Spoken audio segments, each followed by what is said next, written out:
Salvete discipuli. So today we are doing the third video for Chapter 3 in Latin for the New Millennium. Today we are going to learn how to use the genitive and the vocative cases, and we're also going to talk a little bit about how to use prepositional phrases. So before we learn the genitive and vocative, let's do a little review of the two cases that we've already learned, the nominative and the accusative. The nominative is used to show the subject or the predicate nominative if you have a verb, the verb to be. And the accusative is used to show direct object. And on this side of the slide, I have reminded you of the first declension and second declension singular and plural nominatives, nominative endings, and accusative endings here.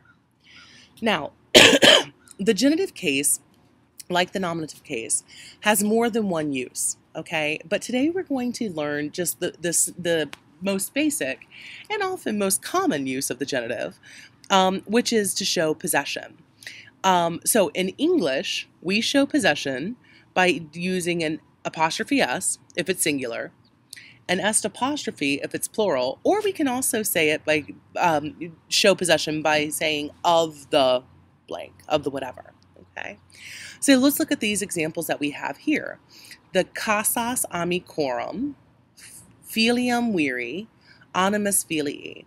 Now, I've also shown you guys, reminded you guys of the first and second declension, singular and plural, genitive endings over here. So we can tell that amicorum is our genitive ending, viri is our genitive ending, and filii, that's our genitive, okay? And how are we going to translate these? Well, since amicorum is plural, we can say the houses of the friends, or we can say the friends, S apostrophe, houses. For the man's son, we can say the filium viri, the son of the man, or we can also say the man's son, apostrophe S. And animus filii, the spirit of the son, or the son's spirit, okay? So, any of the ways that you choose to translate it in English is absolutely fine. You can either say S apostrophe, apostrophe S, or of the whatever. Now the vocative case, and again, I've reviewed those endings over here with you, it's the same as the nominative in the first declension. And the second declension plural, the vocative ending is the same as the nominative, but of course remember, you have to remember your rules. If you have a US in the nominative, it's an E in the vocative, an IUS in the nominative, a long I in the vocative, a single long I. And if it's an R in the nominative, it's an R in the vocative. This is used to show direct address, okay? So if you were directly addressing someone, as if I were to say, Samantha, go to your room, or something like that. I'm directly addressing Samantha, so her name would be in the vocative. You can choose to do the vocative in two ways in English. You can either say sort of the word or the name, which is a comma afterwards, which is how we would usually do it in English. You can also say, oh, whatever, because we also sometimes do that in English. Okay. So we have some examples here. Amiche, pueri, and filia. Of course, we're directly addressing all three of these. So we have friend, or oh friend. Pueri, boys, or oh boys. And filia, daughter, or oh daughter. Okay. The last little thing we need to talk about today is prepositional phrases.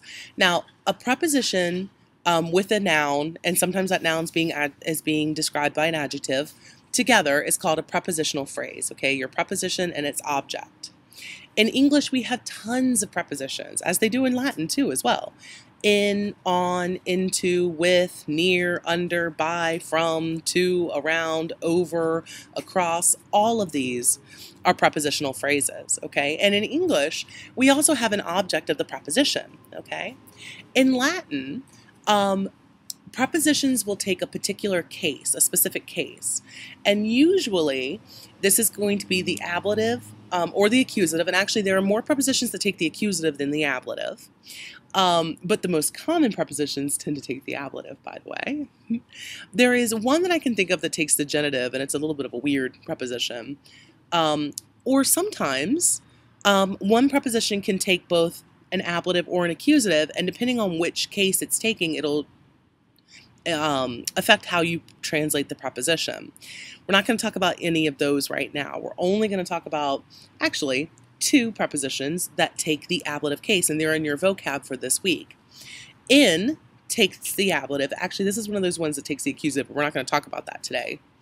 In plus the ablative means in or on. So in via, in rewo, in cases. So on the road, in the river, or in the houses, right? Cum also takes the ablative, and it means with. So cum viro, cum amicis, cum filiabis, with a man, with friends, or with the daughters. Now let me take this opportunity to point out to you that since filia, daughter, and filia, son, would both have the same dative and ablative plural, filiis, filia, daughter, takes a different ablative and dative plural, okay? Ablative and dative plural of daughter is filiabis, with the daughters, okay? Now, sometimes, and we're going to talk about this more throughout the rest of the year, you're going to have a prepositional phrase in English that's only one word in Latin, okay? So sometimes we have to translate Latin into English as a prepositional phrase, even though it's not a prepositional phrase in Latin. And a good example from your vocab this week is domi, which translates at home, right? Domi always translates at home. And that's because it's specialized use of that word that we're going to talk about later on in the year.